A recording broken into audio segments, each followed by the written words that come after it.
We've got a handful more before the judges go and deliberate. I just want to remind you to tweet and Facebook and Instagram, #SolveItUN.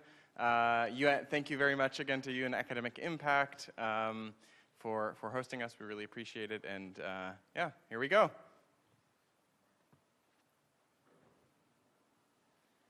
Well, before I became a founder trustee of Inga Foundation, I was a researcher in the University of Cambridge working in this environment, a tropical rainforest in Central America. And I was asking questions such as, this is the most productive ecosystem on the planet.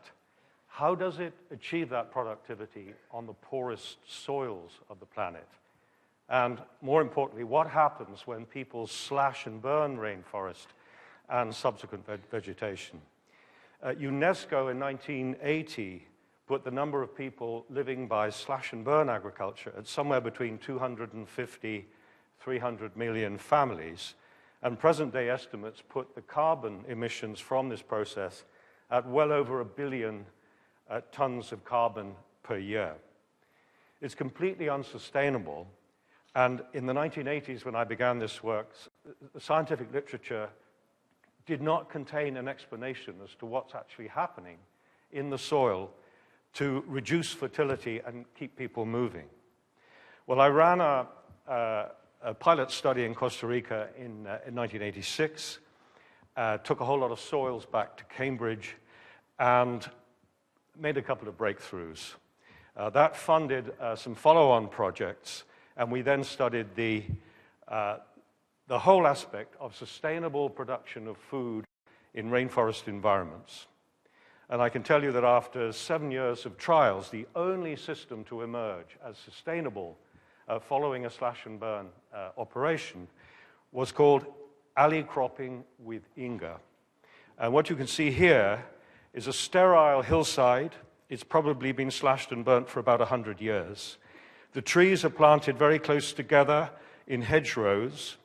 They are very fast-growing, nitrogen-fixing, acid soil-tolerant legumes.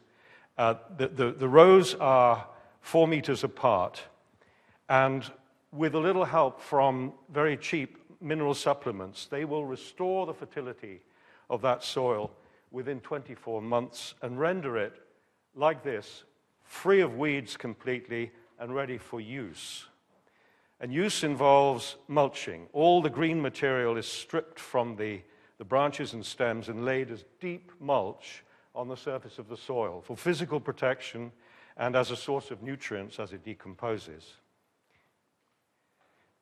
About a week or 10 days later, the mulch will have descended, will have settled. You can just about make out tiny rows of maize seedlings pushing through the mulch. You can see in the background a huge tonnage of branches and stems, which are domestic firewood in that environment. This system is the only one we know to have stood up to the last 3 years of El Nino, climatic violence of rainfall and sun. Thank you very much. Thank you.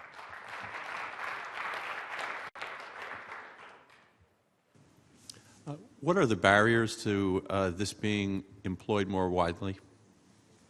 Proof, credibility, which is, I think, what we're establishing now. We've been introducing this to 40 families a year since 2012. We've got up to 220 now. And we've just worked out that in 5 years' time, those 200 alone will have sequestered or avoided 34,000 tons of carbon. At 7 years from now, 48,000 tons. The barriers are that it's not a quick fix to the problem. You have to introduce it to the families. They must see it for themselves. They must put their hands on it and to adopt. It is slow, but it's highly effective.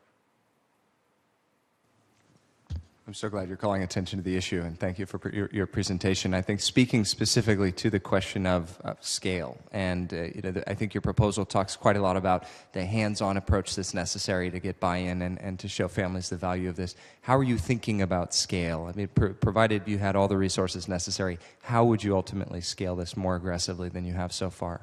Key question. Thank you. We have, in the moment, in a number of countries in the world, particularly in Honduras, what I would call a cell. It's a demonstration farm with a big seed bank attached to it for the Inga. The families are brought there. We have extension workers. They're all Honduran. I'm the only expatriate working in this project. And to replicate, because the system contains the seeds and germplasm of its own replication, we just replicate the cells. More money, more cells. I'd concentrate in Honduras. We've made a policy decision to support a small project in Madagascar because the deforestation there is so desperate that however bad value, bang for the buck, Madagascar is as a proposition, it's so desperate that we're actually going to be working there as well. But I would concentrate on Honduras at the moment and then Guatemala to produce a model which is undeniably successful.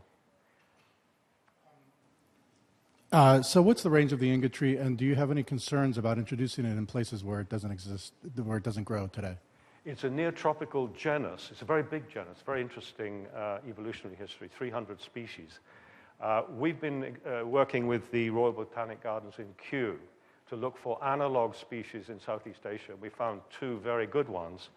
Another project in Africa, in Congo, is not so successful, and I'm not sure whether that's because they're desperately poor soils, which I think is the case, and that the legumes there just can't function as Inga does for us. Are there limitations to what kind of crops can be grown in this system? Forgive me, I didn't catch that. Are there limitations to what kind of crops can be grown? Like you mentioned maize, is there... Yes, I ran out of time. The model we're promoting is basic grains for food security, cash crops, of which black pepper is a very good example, tree crops like cacao, and reforestation. That's the model that's going to be sequestering all the carbon. Wonderful. Thank you very much. Appreciate it. Thank you.